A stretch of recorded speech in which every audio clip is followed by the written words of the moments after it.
noite, boa tarde, bom dia. Seja a hora que vocês estiverem ouvindo isso, está começando mais um episódio do Entre Sumários Cast.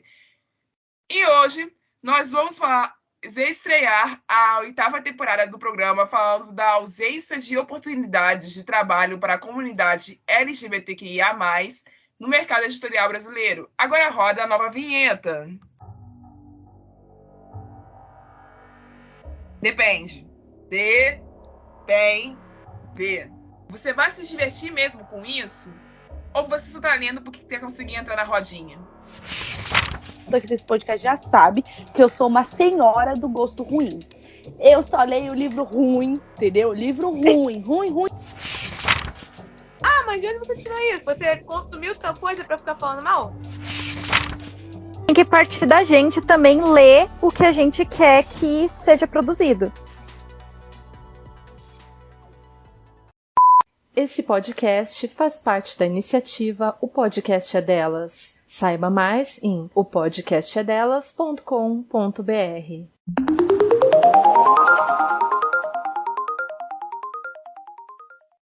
Olá, ouvintes regulares! E olá, novos ouvintes deste podcast! Já começo agradecendo muito a vocês que estão conosco desde o início e decidiram continuar com a gente em mais uma temporada. Muitíssimo obrigada pela confiança, pela preferência e pela audiência de todos. E nos desculpe pelo transtorno, mas nós estamos trabalhando. Seguindo em frente, feliz mês do orgulho, povo animado! E nós estamos hoje aqui para fazer mais uma daquelas rodas de debate sobre um tema complicado. A gente faz isso aqui como rotina, então vocês já estão acostumados. E para ajudar a gente nessa, nós convidamos um time muito pesado. Então, eles irão se apresentar para vocês agora. Mai. Boa noite, gente. Eu sou Mayara Barros, eu sou carioca, sou demi-romântica e demi-assexual, sou autora independente, sou ilustradora e sou editora-chefe da revista Vez. Oi, gente, boa noite. Eu sou o Vicente Bernardo, sou autor, designer e ilustrador sergipano. Eu trabalho com diagramação de e-books e livros físicos também, faço capas, mas principalmente voltado para essa parte do design. E também sou autor independente, e eu acho que é isso. Obrigado pelo convite. Gente, eu sou a Maria, sou escritora de vários livros, todos com protagonismo LGBTQIAP+, e também sou a CEO, vou começar a falar assim agora, do Cadê LGBT? Do Cadê LGBT, sou a fundadora e responsável, e irresponsável pelo Cadê LGBT, que é um portal de livros sobre literatura LGBTQIAP+, né? E é isso. Tá tudo certo. Para quem não tá acostumado com essa voz carioca aqui, eu sou a Rayane, eu sou a fundadora, diretora, editora e roteirista do Entre Sumários Cast. Eu também sou multitarefa, é um negócio em comum desse time de hoje. E eu também sou escritora independente. Estou tentando publicar alguns livros aí, mas eles não importam hoje. Obrigada pela presença de todos vocês aqui. E eu quero relembrar aos ouvintes, assim, sobre o que nós avisamos no nosso Instagram semanas atrás. Esse episódio é o primeiro de uma série de 3 episódios onde nós vamos estudar juntinhos e debater sobre as desigualdades internas no mercado editorial. E dentro dela nós iremos abordar 3 vertentes. A primeira, que é a da comunidade LGBTQIAP+,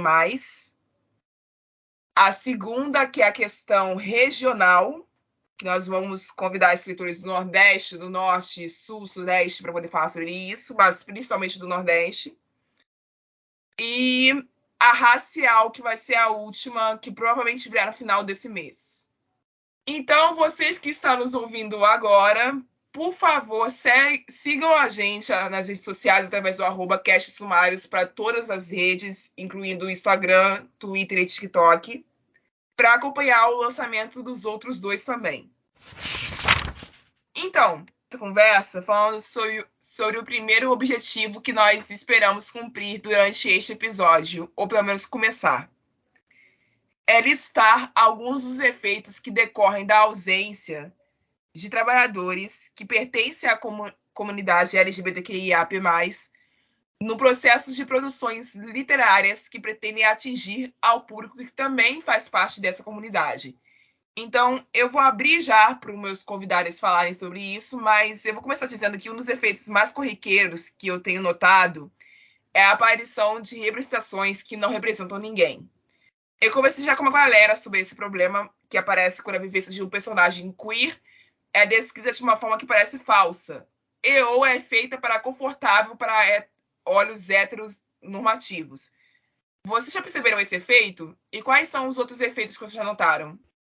Uma boa parte dessa problemática, né, de não ter pessoas trabalhando no processo de criação, de editoração, de publicação de livros que fazem parte da comunidade LGBTQIAP+, é muito de falta de responsabilidade com o que está sendo lançado, sabe? Uma parte importante do processo de se tratar sobre representatividade é você ter uma sensibilidade com o que está sendo escrito, o que está sendo proposto no livro, no que está sendo representado.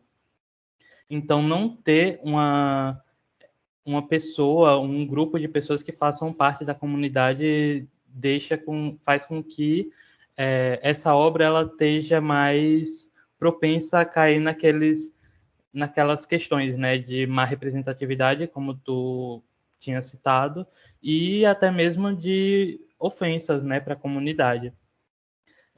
Recentemente tem crescido bastante o diálogo sobre a leitura sensível, que é um tópico importante, principalmente para quem está tratando sobre representatividade além da LGBT, né? Tipo, representatividade racial e tal, porque faz com que o autor ele não fique naqueles campo comum de eu estou colocando isso daqui, mas eu não tenho a responsabilidade de ir atrás e ver como essas pessoas realmente se comportam, como como o que eu estou fazendo impacta na representação delas. Então, acho que um dos problemas de não ter uma pessoa LGBT, um grupo de pessoas da comunidade nesse processo é isso, cair muito no vai errar. O que eu observo, principalmente nas conversas que rolam nas redes sociais que eu faço parte, e aí eu estou incluindo principalmente o Twitter e o Tumblr, é que tem muita gente que, como não tem contato com não só a comunidade queer, mas também outros tipos de comunidades étnicas e religiosas diferentes, é que muitas vezes você não para nem para pensar se aquela premissa faz sentido para aquela comunidade. Então, acaba muitas vezes ficando com histórias rasas, porque você começou de um ponto de partida que naquela comunidade não é nenhuma questão.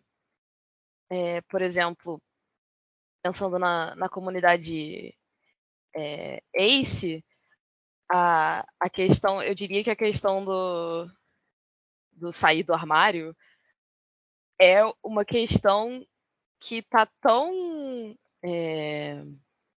digamos assim, a gente enfrenta tantas outras coisas que acho que a primeira coisa que eu vejo na comunidade é a aceitação pessoal, a aceitação própria. Antes de pensar se vai contar para alguém, se vai falar com a família, com os amigos sobre, muitas vezes eu vejo mais esse desafio. E muitas vezes as histórias não percebem que tipo, a comunidade está. Que rolam outras conversas na comunidade, porque não tem ninguém no processo de publicação para pegar esse tipo de coisa. E aí acaba vazando tipo, estereótipos e coisas que não fazem sentido para a comunidade. Estereótipo da galera esse que encontra um amor no final e fica curado. E eu odeio isso.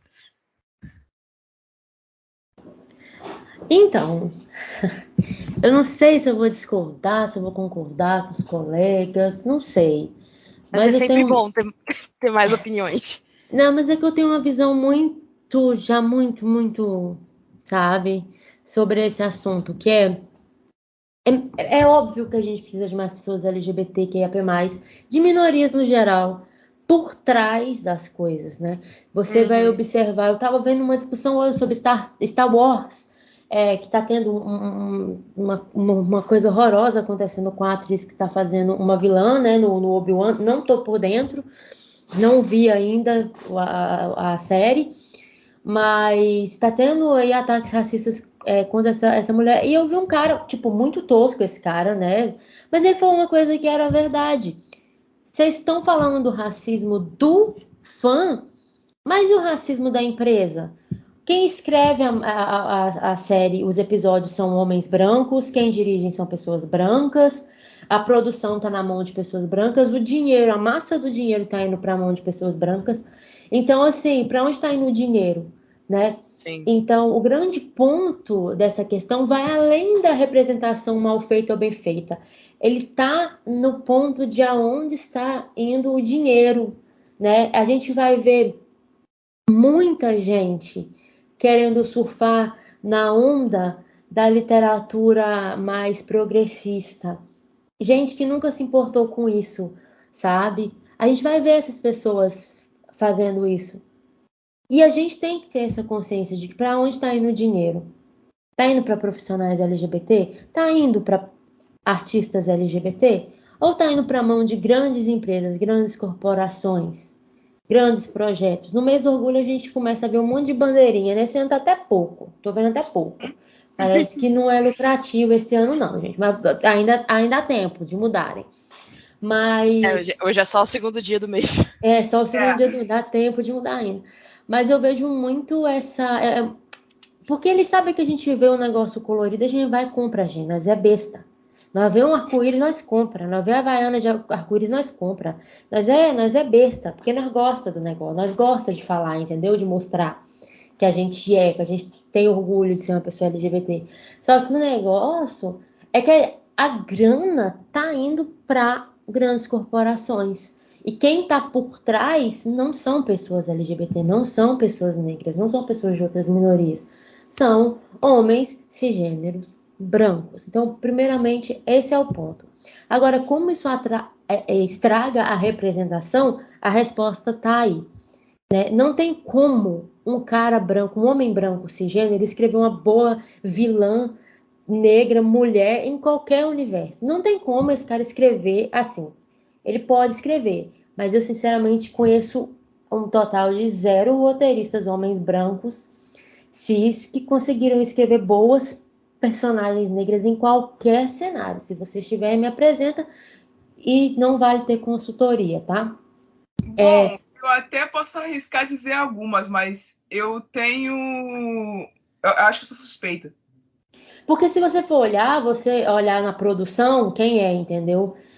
Eu gosto muito de Doctor Who, por exemplo, mas nossa, é um desastre. Eu sou fã do Russell T. Davies, mas a maneira como ele trabalha personagens negras em Doctor Who é triste, né? Nas primeiras temporadas. Depois o Stephen Moffat, que foi o outro showrunner da série, meu Deus, o que ele faz com a Bill Gates, com a Bill Potts. Bill Gates, coitada, quem dera. Que ele faz com a Bill Potts é horrível, gente. Os caras não sabem escrever. Gente que não seja homem branco, não sabe. Isso que é a verdade. Então, assim, o ponto é que, especificamente homens cis brancos no mainstream, né? Mas quando a gente traz para a literatura, eu acho que há uma preocupação de muita gente que não faz parte daquela minoria específica em trabalhar uma boa representação, sabe? Você vai ter histórias muito boas, histórias gays, por exemplo, muito boas escritas por mulheres. Um exemplo, Heartstopper. Espetacular, sensacional, maravilhoso. Ela é LGBT, mas ela não é um homem cis que ela escreveu.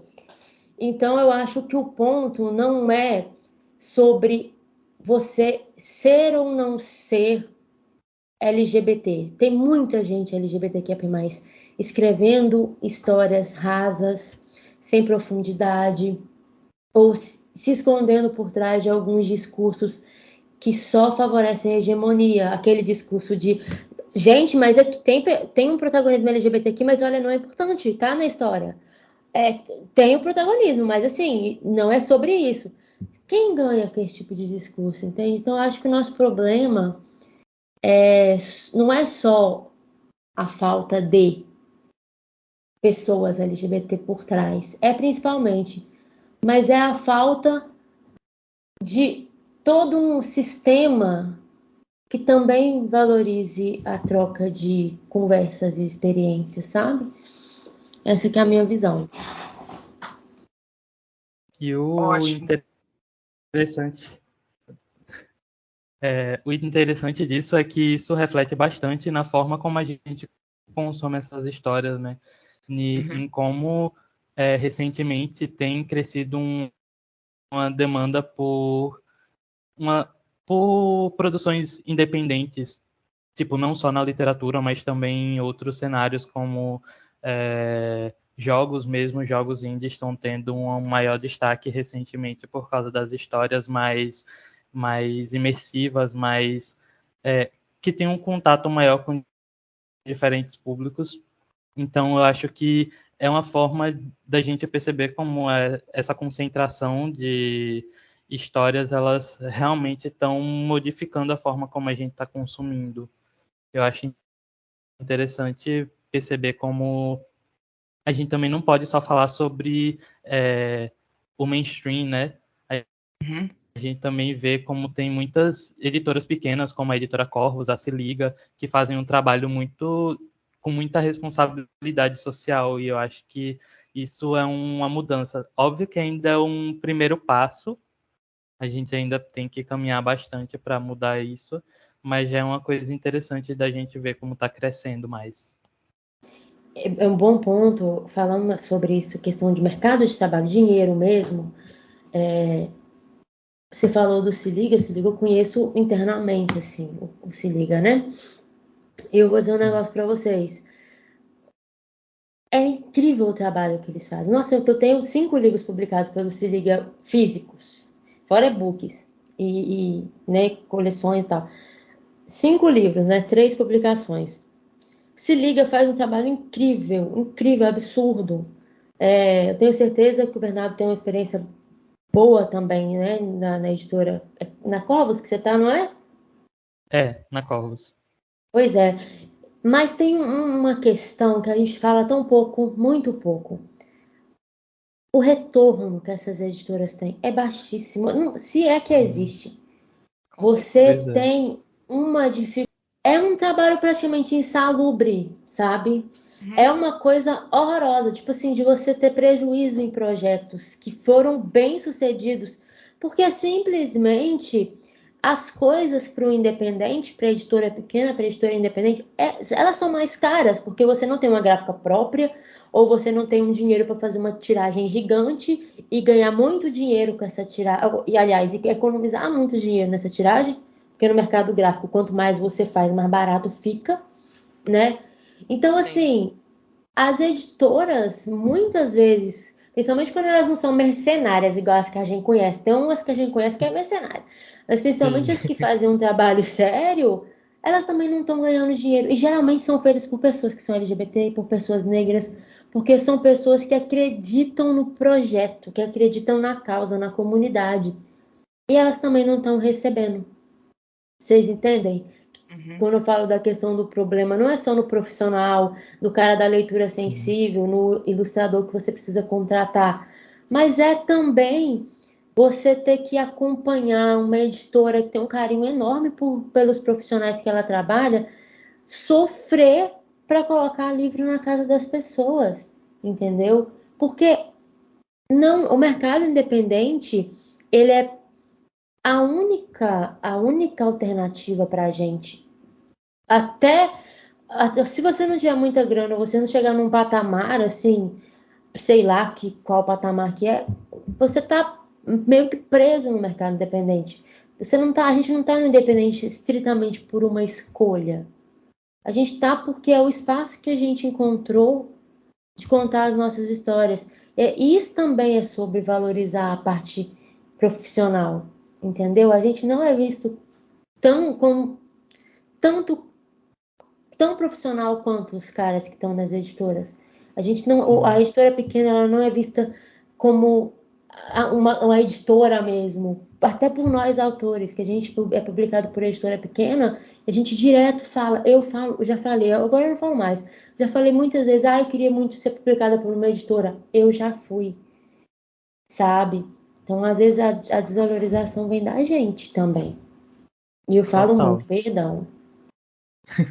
Mas é mesmo porque, tipo, é a falta de oportunidade, né, nesses cenários que faz com que a gente procure formas de alcançar, tipo, do jeito que tem, o que está ao nosso alcance. E eu vejo, tipo, eu abri a Midas no finzinho de setembro de 2020, porque eu realmente não enxergava outras formas de fazer um trabalho como esse, focado em representatividade, sabe, gratuito, assim, para que chegassem mais pessoas, focado realmente, tipo, em ficção especulativa com representatividade, obrigatoriamente. Tipo, a gente sente muito isso, sabe? A gente não tem oportunidade de fazer isso em um lugar grande, então a gente vai lá e faz. E eu acho que é isso que desvaloriza, ou que, tipo, desmotiva a gente, sabe? Porque a gente vai lá e faz sem dinheiro. Sem, né, gente? Enfim, senão eu vou ficar aqui reclamando desses rolês o dia inteiro. Eu acho triste também que é um pouco do que a Maria tá falando, que você vê várias histórias de pessoas que, mesmo depois de conseguir um espaço no mainstream, não ganham suporte para continuar lá. Porque a gente, quando é minoria, independente de qual minoria e com todas as interseções, é difícil você se manter lá, porque tem todo o peso, tanto monetário, que se você não recebe igual, você não consegue, fica mais caro para você se manter no meio. E também o peso psicológico, né? Das coisas que você vai ter que aturar para manter, para segurar aquele espaço que não devia acontecer, mas a gente sabe que acontece. Então, tipo, a falta de suporte, tanto monetária quanto apoio emocional e psicológico mesmo, que muitas vezes até quem consegue chegar nesse espaço acaba sendo obrigado a sair, porque não tem como. Vou contar um negócio para vocês. Aliás, eu vou propor um negócio para vocês. Observem muito atentamente como estão aqueles autores que vocês admiram muito, os nacionais, sabe? Acompanhe eles no Twitter, o que eles estão falando. Você vai ver gente gigante, que você olha e fala, meu Deus, essa pessoa é enorme, falando sobre cada dificuldade que não deveria acontecer. Assim, a gente vê os autores nacionais, eu vou falar mais dos LGBT que eu conheço, né? Porque eu conheço só LGBT na minha vida. A gente vê esses caras chegando na editora grande e você vê aquele marketing maravilhoso, TikTok, ações, brindes, né? Você vai ver o cara pagou do próprio bolso, igual o independente faz. Então, também tem isso, a desvalorização do profissional. Aqui no Brasil, não existe uma cultura acho que está começando talvez a existir, mas ainda não existe uma cultura de acreditar, confiar no autor. De pegar um autor e trabalhar a carreira do autor. Aqui as coisas são por livro. Esse livro aqui vai ser um sucesso. Esse autor aqui tem uma fanbase, esse autor aqui tem um livro que bombou na Amazon, vamos publicá-lo. Não tem um investimento na carreira do autor, sabe? Não tem um trabalho na carreira do autor. As editoras não fazem isso, sim. Se alguma editora faz, eu não conheço ainda. Então, eu acho que tem são muitas questões, assim, se você for falar de mercado, de trabalho, de partes profissionais dentro do mercado editorial, que a gente fica aqui o dia inteiro.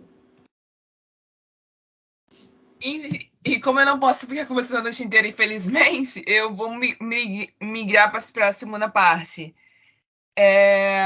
O segundo e o terceiro dos objetivos dessa roda são as questões onde a ausência dessa inclusão fica mais escancarada e como isso é percebido pelos leitores mesmo depois da publicação, e aí vocês fiquem à vontade para falar tanto como pessoas que já estão dentro de editoras ou quanto leitores.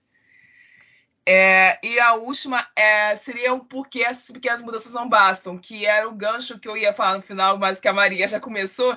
Então, se vocês quiserem continuar falando sobre o porquê que o fato de existirem editoras pequenas com editais exclusivos para pessoas LGBTQIA+, como a Triqueta, a Corvus, a Égua Literária e etc., não conseguem suprir esse vazio, esse gap.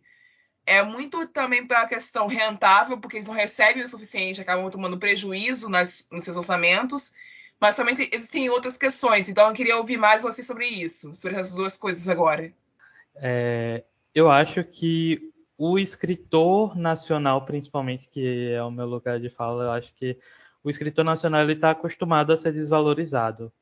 A gente não é acostumado a ser mimado, sabe? A gente vê histórias de autores internacionais recebendo o pagamento antes do livro ser lançado, antes de ele terminar de escrever. E essa não é a realidade aqui, sabe? Muitos escritores, eles têm receio de publicar. E eu falo isso como uma pessoa que começou uma revista independente do zero. E no nosso primeiro edital a gente recebeu 5 submissões. E, tipo, é uma submissão gratuita que seria pago o trabalho. Então, tipo, não... Óbvio que também a gente estava começando, mas ainda assim teve um alcance. E a nossa bolha no Twitter, principalmente, é de autores LGBTs. Então, faz a gente pensar por que esses autores não estão chegando na gente.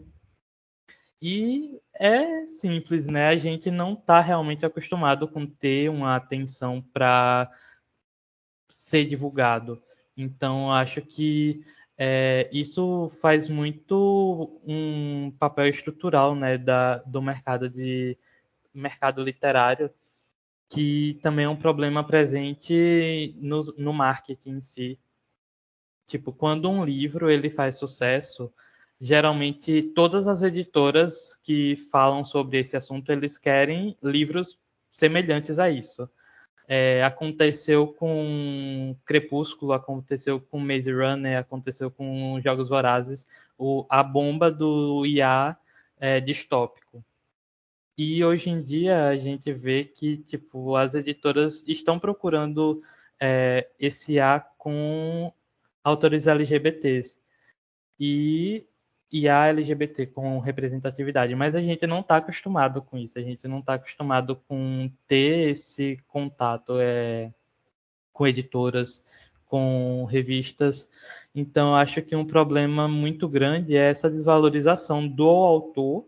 Também começa, tipo, não começa só com o autor, óbvio, mas tipo, sem o autor não tem livro. Partindo daí, também da mesma forma que sem o diagramador não tem livro, sem o revisor não tem livro. É complicado isso, porque realmente a gente percebe que isso interfere muito na questão da representatividade. Eu acho, assim, sinceramente, que... Eu vou falar um negócio pra vocês, isso aí é muito verdade. Quando a gente publicou Cartas para Luísa, a gente publicou Amor Entre Garotas, né? Eu publiquei o Cartas para Luísa na coleção, foi um financiamento coletivo.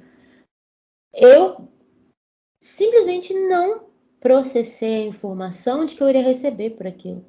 Eu só trabalhei para divulgar o livro, para bater as metas e pronto. O financiamento foi um sucesso perfeito, conseguimos tudo.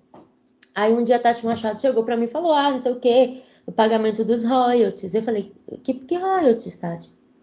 De Cartas pra Luísa? Falei, que royalties de Cartas pra Luísa, Tati? Você vai receber os royalties do livro, Maria, você tá doida? Gente, eu comecei a chorar. É sério, eu dei uma crise de choro interminável, porque eu ia receber dinheiro pelo meu... Gente, não é brincadeira, isso em 2020. Eu tava recebendo pela primeira vez um dinheiro mesmo, tipo, não foi muito, gente, é óbvio que não foi, que a gente sabe, mercado independente, mas sabe, quando você recebe aquele dinheiro que você fala, gente, eu consigo comprar alguma coisa com isso aqui. Fui lá, comprei um monte de camisa de banda, e não comprei outra, e inclusive tô precisando comprar umas novas, porque a minha está velha, já tá desfazendo. Mas, cara, eu lembro de ter chorado, então isso que o Bernardo falou é muito real. A gente não tá acostumado a ser valorizado. A gente não tá acostumado a ser valorizado por ninguém. Porque a gente tem um movimento lindo, dois movimentos lindos, né? Aliás, vários movimentos lindos, mas assim, a gente tem o movimento do tipo do Cadê LGBT e de outras iniciativas que estão falando de livros LGBT. A gente perdeu, infelizmente, né, o Afro Literária que falava de livros negros, mas tem outras iniciativas. Tem o Divulga Nacional, por exemplo, que fala de livros nacionais, mas eu sinto que tem uma tendência de categorizar a gente. Então, só indicam a gente quando é para falar de livro independente? Nunca indicam a gente quando não é para falar de independente ou LGBT, não nessas iniciativas que é o objetivo delas. Óbvio que se eu for falar de livro no Cadê LGBT, vai ser LGBT, né? Óbvio. Mas aí criou-se uma coisa de tipo assim, é meio que dá uma chance para esse autor, dá uma chance para essa história, como se a gente estivesse lá de joelhos implorando para alguém ler a gente, como se a gente fosse coitado. Isso é parte da desvalorização. Muita gente fala que desvalorizar o trabalho do escritor é colocar livro de graça. Não, isso é estratégia de marketing. E dá muito bem sucedida se você souber trabalhar com ela. Mas muitos não sabem. Agora, desvalorizar o nosso trabalho é você abrir uma lista de indicação de livro. Ainda hoje, 2022, você abre uma lista de indicação de livros e só ter livro famoso. Mas aí o criador de conteúdo fica numa situação que se ele fala de livros desconhecidos, as pessoas não dão like. Então o cara perde o engajamento dele. E o que nós sofremos no Cadê LGBT, gente? Cadê LGBT perdeu o engajamento absurdamente, porque a gente sempre falou de livro independente. Eu percebo isso muito, muito nítido quando eu convido pessoas escritores, tá? Com públicos menores, com livros que são recentemente até publicados, para fazer episódios aqui. É muito raro eu conseguir alta audiência quando eu convido essas pessoas. Mas eu insisto em convidar porque eu sei que é importante ter a presença dessas pessoas aqui. E eu sei porque o meu trabalho começou do zero também.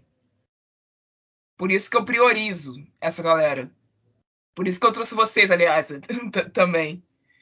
Porque eu sei que a Avessa começou do jeito que a Avessa começou, porque quando eu criei a Avessa lá em 2014, o cenário de publicação independente ainda era muito de nicho. Tinha o Wattpad, tinha a galera começando na Amazon, e era basicamente isso. E para você publicar na Amazon, você precisa ter um conhecimento de mercado um pouco maior, que eu considerava que a galera muito iniciante não ia ter. Então eu abria a Avessa com os meus colegas de faculdade, pensando justamente nesses autores que estão começando, para ser um espaço para aquela galera que o texto que vai mandar para a Avessa é o primeiro texto que escreveu na vida. E é por isso que a gente aceita poema também, porque eu via pouco espaço tanto para autores iniciantes no geral e principalmente para poeta. E a Avessa cresceu muito desde então, obviamente. A gente no começo não tinha nenhum processo de edição, porque estava todo mundo na faculdade, a gente não tinha... A Avessa é completamente voluntária, ninguém ganha nada pela Avessa, e é completamente gratuita para publicar e para ler. Então, no início a gente não tinha nenhum processo de edição. Mas eu queria, né, botar esse processo. Então a gente foi ajeitando o nosso procedimento. E eu tenho certeza que muita gente que publicou na Avessa, aquele foi o primeiro encontro com o processo de edição. Porque a gente fez a Avessa justamente para criar esse espaço para a galera ter uma noção de, tipo, é assim que funciona. E mesmo assim é muito difícil a galera ler, a galera comentar, se interessar. Sim. Eu tenho algumas opiniões não, né? Eu tenho algumas observações sobre essas coisas sobre essas questões de as pessoas não se interessarem. Mas eu sinceramente eu acho que eu preciso desenvolvê-las no artigo científico para as pessoas refutarem com alguma base. Não, é sério, porque é um negócio muito complicado, gente. Tipo assim, você abre um espaço, que nem a gente abriu o Cadê. Todo mundo aqui tem alguma iniciativa independente ou teve. Por que a gente abriu essas iniciativas? Porque a gente sentia falta de ter esses espaços. Então a gente foi lá e fez o quê? Criou esses espaços. Só que a gente continuou tendo a mesma dificuldade para fazer com que esses espaços crescessem e ganhassem relevância. Por causa da desvalorização, né? Porque a gente tem um problema muito grande aqui, que é as pessoas, elas têm uma tendência, né? É uma questão de gatilho mental, é uma questão até que as pessoas estudam isso no marketing. A tendência das pessoas é seguir a onda, ir no evento porque tá todo mundo indo, ler o livro porque tá todo mundo lendo. Às vezes a pessoa nem gosta daquele gênero. Quantas vezes você que tá ouvindo, já se pegou falando, vou ler esse livro, você nem gosta daquele tipo de livro, mas estava todo mundo falando do livro e você quis ler. Então, acho que a nossa principal dificuldade é fazer com que a gente seja pop, sabe, gente? Pop é um termo meio velho, né? Mas a Mai falou de Tumblr, então eu tô no direito de ser velha, tá? Eu sou velha e eu assumo. A gente é velha com orgulho, não é isso? É isso. Eu acho a velha de 25 anos também tá assumindo. Mas é isso, né? O cabelo branco já apareceu na minha cabeça, então já foi. Eu inclusive, sou cheia, gente. Quem for me ver na Bienal vai ver. Mas, enfim, eu acho que a gente tem esse problema, essa dificuldade em fazer com que seja pop. Porque a literatura independente, a literatura LGBT seja pop. Aí, o que acontece? Acabamos de publicar uma matéria no KD sobre os livros LGBT que estão mudando o mercado. Que são os que estão aparecendo nas listas de mais vendidos, né, nos rankings, tendo avaliações a 1000, leituras a 1000 na Amazon e tudo mais. E, gente, eu fico pensando o que foi preciso para eu fico pensando, né? Eu estudo isso. O que foi preciso para a literatura LGBT chegar nesse nível? Mas a maioria dos sucessos, a maioria esmagadora dos livros lidos, dos espaços em eventos, de todo tipo de espaço que tem, ainda são das grandes editoras e de quem é publicado nelas. Ainda é para quem tem mais dinheiro para investir. Então, é tudo uma roda, sabe, gente? Aí, os livros LGBT estão mudando o mercado? Então, a gente faz muito barulho no independente, a gente cria um movimento absurdo no independente, um movimento consolidado, forte, que a literatura LGBT no independente ela está extremamente fortalecida. Desde 2019 isso vem crescendo muito, mas quem lucra no final é quem já tem dinheiro, entendeu? Então, quando a gente fala, mas pelo menos essas reivindicações está fazendo com que se abra espaço para profissionais que são de minorias. A gente está vendo editores que são LGBT em grandes editoras. Conheço alguns, inclusive, algumas, né, no caso, e que são pessoas que estão preocupadas em trazer mais diversidade. A gente está vendo mais revisores negros trabalhando em livros negros, mas eu gostaria de ver revisores negros trabalhando em todo tipo de livro, né? Sim. Enfim, sempre, mas pelo menos estão colocando o LGBT ou a pessoa trans para traduzir um livro trans, para ilustrar um livro trans. Isso está acontecendo aqui no Brasil. E isso é bom. A gente tem um caminho bom para seguir. Mas o dinheiro, ele não está vindo para a gente. E quando a gente fala em publicação independente, o dinheiro segue não vindo para a gente. O dinheiro está indo para o Jeff Bezos. Então, assim, não tem como vencer. Tem como hackear o sistema lentamente, entendeu? Mas no momento não tem como vencer. Então, essas reivindicações são importantes? São, mas elas são muito maiores do que a gente está preocupado com que o autor independente está errando ou deixando de errar na história dele. É muito mais sobre quem está recebendo o nosso dinheiro, sabe? Eu acho que é sobre isso. Bom, ouvintes, nós fizemos uma pesquisa literária, como nós fizemos em vários episódios que a gente movimenta aqui dentro desse podcast, sobre o tema do episódio de hoje. Então, a gente perguntou para os leitores primeiro se eles achavam que fazia diferença que pessoas LGBTQIA+, estivessem inclusas em todo o processo de publicação de um livro direcionado também a esta comunidade. E foi 100% de sim, com 70 pessoas votando. Então, assim, graças a Deus... graças a Deus. E agora não vale se você é ateu, você tem que dar graças a Deus. Porque eu fiquei com um pouco de medo dessa questão. Então, vamos para a próxima. Eu perguntei para ele se... Mas rapidinho, eu tenho uma pergunta. Votaram que estão preocupados, mas estão olhando? Estão olhando na folha, na ficha catalográfica? A maioria não olha. Tá seguindo os profissionais para ver se eles estão trabalhando? Porque o que eu tô vendo de profissional que não tá tendo dinheiro para viver, de ilustrador, revisor, leitor sensível, leitor crítico, a galera não tá tendo, tá vindo gente desesperada na internet, por favor, contratem o meu serviço. Então, assim, aquilo de novo, vocês estão preocupados? Então fiquem preocupados de verdade, gente. Essa preocupação de Twitter, de ser bonitinho no Twitter e votar certo no Twitter, ela não é o bastante.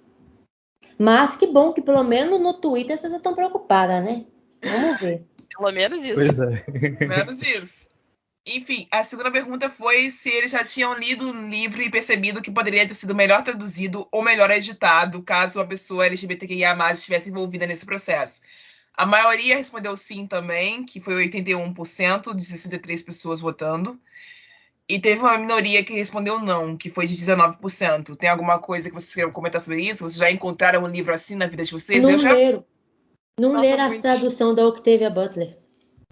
Não leram a tradução de O Sete Maridos de Evelyn Hugo. Não leram. Só pode. Eu acho que esse povo não achou incômodo, então.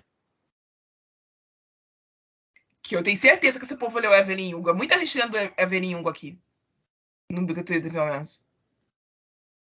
Eu acho que eles leram e não acharam incômodo. Pode ter sido isso também. Isso é triste. Isso é muito triste. O povo desatento. Precisa estudar mais. É isso que eu acho. De ano. Volta pro início. Exato. Aí, para complementar essa pergunta sobre se já tinham constatado algum incômodo, eu perguntei qual era a medida desse incômodo. Aí foi 29% para alta, 53% para média e baixa 18%.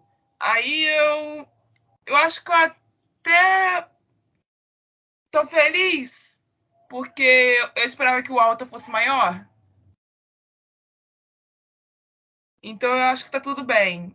dá para melhorar muito, mas segundo essa bolha aqui, temos algum sentido de progresso, né, nesse medidor de incômodo, eu acho.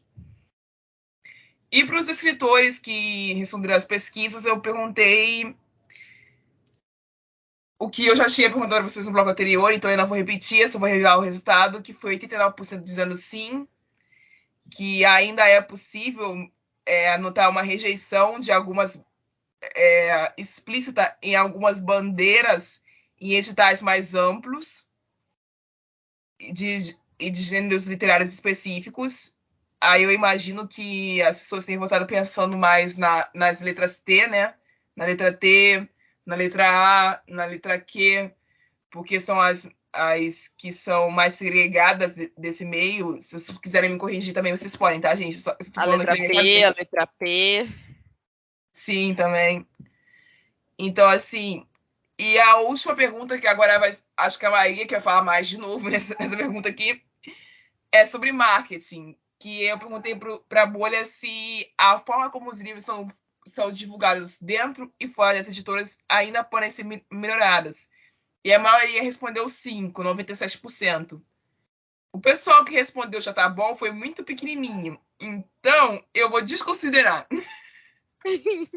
essa galera e vou perguntar para vocês. Me deem soluções. Como que a gente pode melhorar essa história de divulgação? O que a gente faz agora? Para começo de conversa, Nossa, de novo, né? paguem profissionais marginalizados. Mai falou isso agora. Gente, assim, cadê LGBT, né? A gente parou muito tempo, eu sei, voltamos com o portal agora. Vocês sabem quantas publis no mês do orgulho a gente fechou? Nenhuma. Caralho. Nenhuma. Tá, beleza, começou, mas geralmente você fecha isso antes. Nem uma. Se eu contasse para vocês que a gente já foi muitas vezes ignorado por editoras, de editora não colocar a gente no mailing para receber ou para ficar sabendo de lançamentos LGBT. A gente descobre, e quando descobre, depois. Então, existe... Vocês são exclusivos nisso. Eu não vou comentar sobre isso, não, porque já superei isso daí. Mas sofri muito por isso já. Mas o ponto é que o marketing das editoras, ele sofre muito, porque ele ainda é um setor que deveria ter mais gente trabalhando, na minha opinião, né? Sim. Então, as pessoas fazem o que elas conseguem fazer, né? O mercado editorial, ele roda muito dinheiro, mas não é tanta coisa comparado com outros mercados. As pessoas não compram tanto livro, não leem tanto livro, igual compram batom, esmalte, essas coisas. É verdade, né, gente? Ponto. Pronto, acabou. Então, mas querendo ou não, há um problema de marketing muito grande no mercado literário. Eu acho o marketing de livro, assim, em sua maioria, um marketing que está muito atrasado se comparado com outras áreas. E o que fazer, cara, principalmente para conseguir colocar vozes mais diversas nos espaços, é pedir por essas vozes. Direto você vai ver. Aliás, não tem. Acho que, gente, sinceramente, ainda aos poucos, né? Geralmente você vai ter lá, às vezes, uma pessoa comenta: que livro vocês gostariam que fosse publicado? Aí você só vai ver livro internacional, né? Traz pro Brasil livro tal, traz pro Brasil livro tal, traz pro Brasil livro tal. Por que tanto influenciador fala de livros lá de fora e fala tão pouco dos livros daqui? Por que para falarem dos nossos livros a gente tem que pagar muito dinheiro, mas para falar dos lá de fora não tem? Porque eu duvido que os autores internacionais estão pagando esses povos para falar dos livros dele. Em inglês que nem foi lançado no Brasil. Então a gente tem um problema que não se olha com tanto carinho assim para o que a gente está construindo aqui. Eu vejo muita indicação de livros. Personagem não binário. Vou lá toda felizinha abrir a lista. Um livro em português, sei lá, um independente. Um monte de livro em inglês.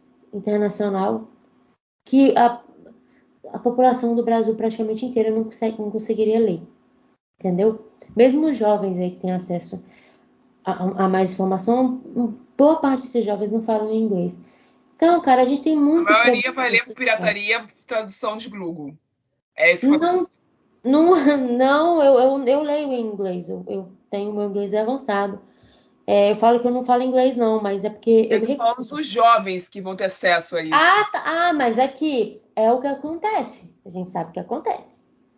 Né? Mas aqui, o ponto é, os caras preferem ler uma pirataria de uma tradução, às vezes, mal feita, de um rolê lá de fora, do que pegar um livro independente, às vezes um conto de 30 páginas para ler, que tem aquela Verdade. representatividade. Por que isso acontece? Eu não entendo. Por que isso acontece? Por que a gente continua exaltando? Eu vejo gente exaltando. Nossa, livro tal tem um trisal. Viado, a gente tá escrevendo trisal nesse caralho aqui tem 1000 anos. Ai, tem personagem aromântico. Gente, pelo amor de Deus, tem coletânea de livro independente aromântico, assexual, E de fantasia ainda. Cara, tem um monte de negócio sendo feito no Brasil. Por quê? Porque nós não temos dinheiro para pagar uma capa espetacular? Porque a gente não tem dinheiro para fazer um marketing espetacular? Às vezes você vai olhar o perfil do autor lá de fora, o cara tem 3 mil seguidores, gente. O cara também não é um cara famoso. Então por que a história dessa galera é mais importante? Cara, eu já escrevi histórias de tanto tipo. Eu tenho história de super-herói, eu tenho história de fantasma, eu tenho. Fantasma, tem história de fantasma? Devo ter. Robô, viagem no tempo, fantasia, romance, comédia, tudo quanto é história. Eu sozinha tenho um monte de história que eu vejo as pessoas procurando ou indicando livros lá de fora. Eu fico. É uma coisa muito frustrante. Então, quando a gente fala de valorização do profissional, a gente fala mais uma vez: para onde está indo o seu tempo, a sua divulgação, o seu dinheiro, a sua atenção? A gente está produzindo essas histórias aqui. A gente está produzindo boas histórias aqui. Por que não está vindo pra gente? Eu tô falando de mim, até vem pra mim, né? Porque eu consegui construir um público muito bacana já. Mas a maioria não consegue e fica frustrado. E o Twitter vira uma guerra de frustração, e de inveja, e de shade, de hate. Porque as pessoas estão infelizes porque não tem espaço pra gente. Mas tem espaço pra um monte de coisa lá de fora. Então vamos pensar um pouquinho nisso também. Sabe? Desabafei. Como sempre, todo falou podcast. Passo. Eu concordo Não, muito com a Maria. Pode falar, Mai. Não, eu também concordo muito com a Maria. É isso.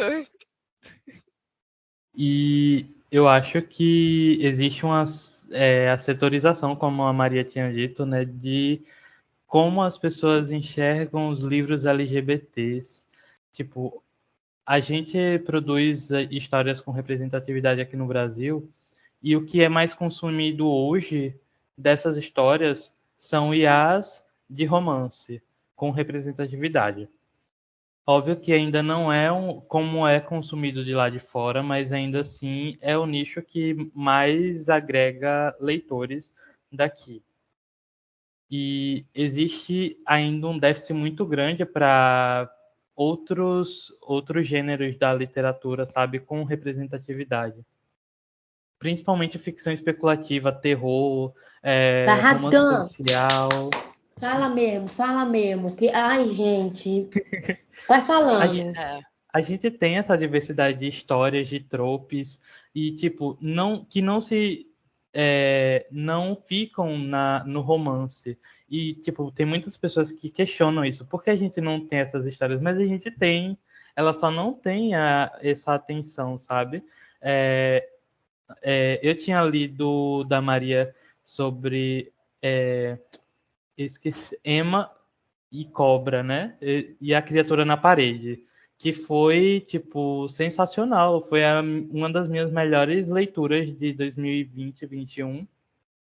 E em 2021 também eu vim com a minha ficção especulativa, o Acampamento Calamidade, que também tem super-heróis. E, tipo, quando recomendavam os livros com super-heróis, eles não recomendavam, tipo, em ficção especulativa com super-heróis, recomendavam em ficção LGBT.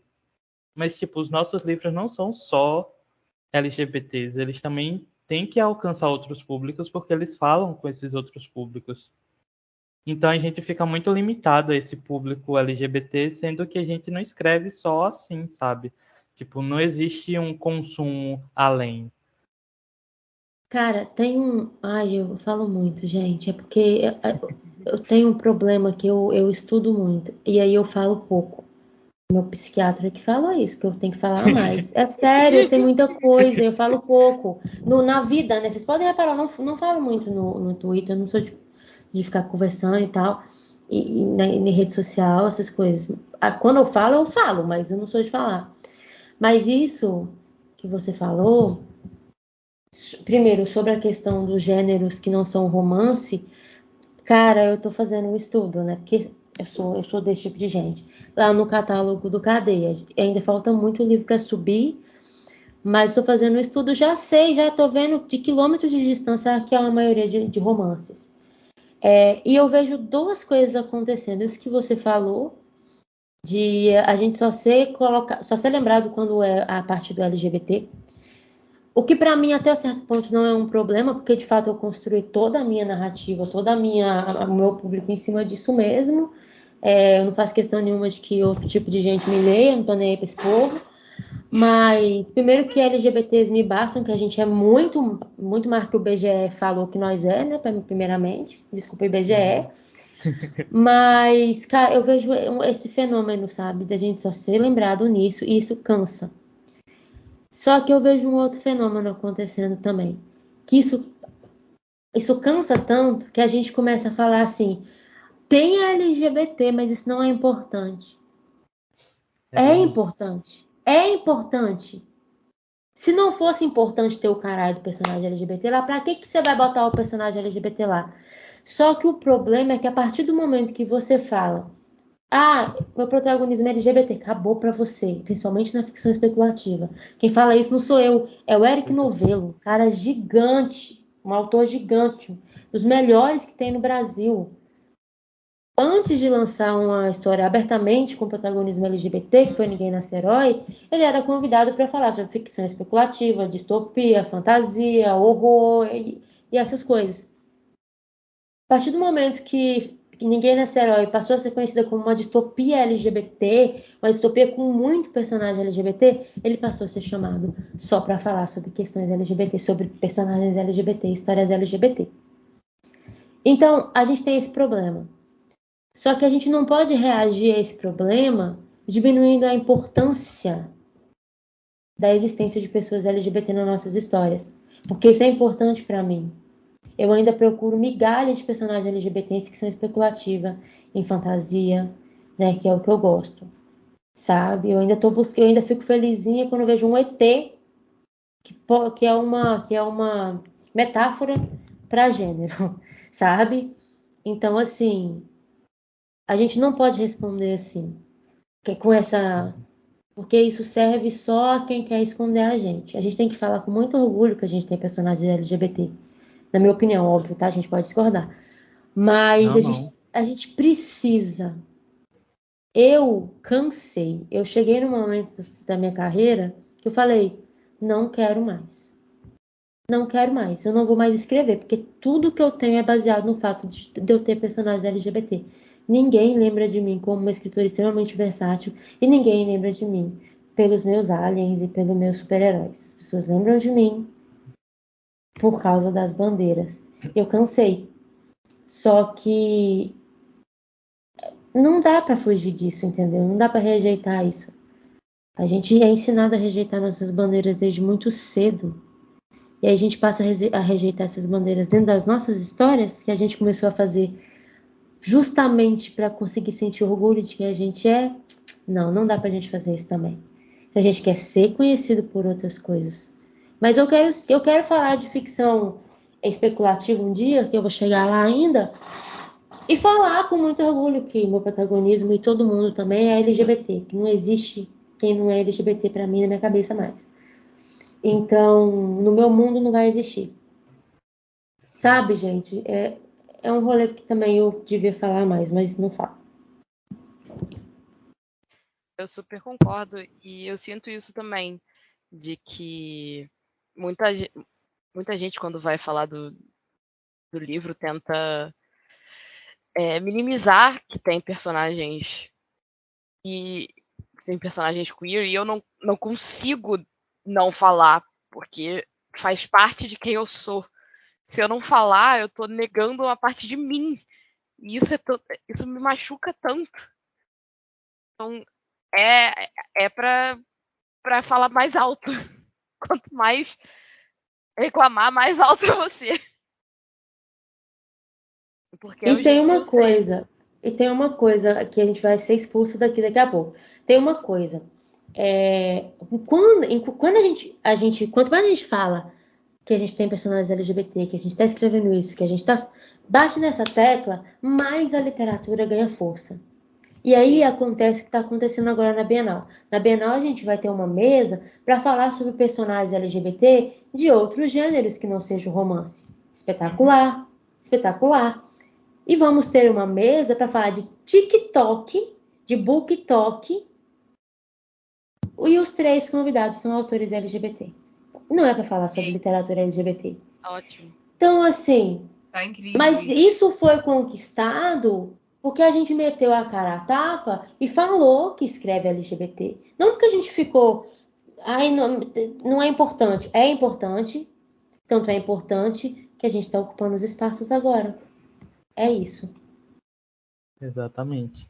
E por causa de iniciativas como o Cadê LGBT, o Se Liga, que dão essa atenção não só para, romance e, faz esse trabalho de elevar diversas narrativas, sabe? Então, eu acho que isso tem contribuído muito para a percepção do público quanto à diversidade de tropes dos autores LGBTs.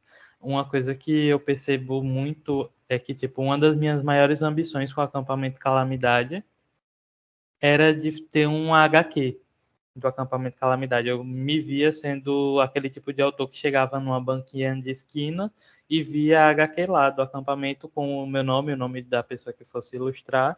E, parece um sonho mais improvável do que conseguir uma adaptação da Netflix, porque o pessoal que lê quadrinhos não é o pessoal que lê o meu tipo de história, porque no Acampamento Calamidade, quadrinhos de heróis, assim, o Acampamento Calamidade não tem um personagem heterossexual, cis, todos são queer.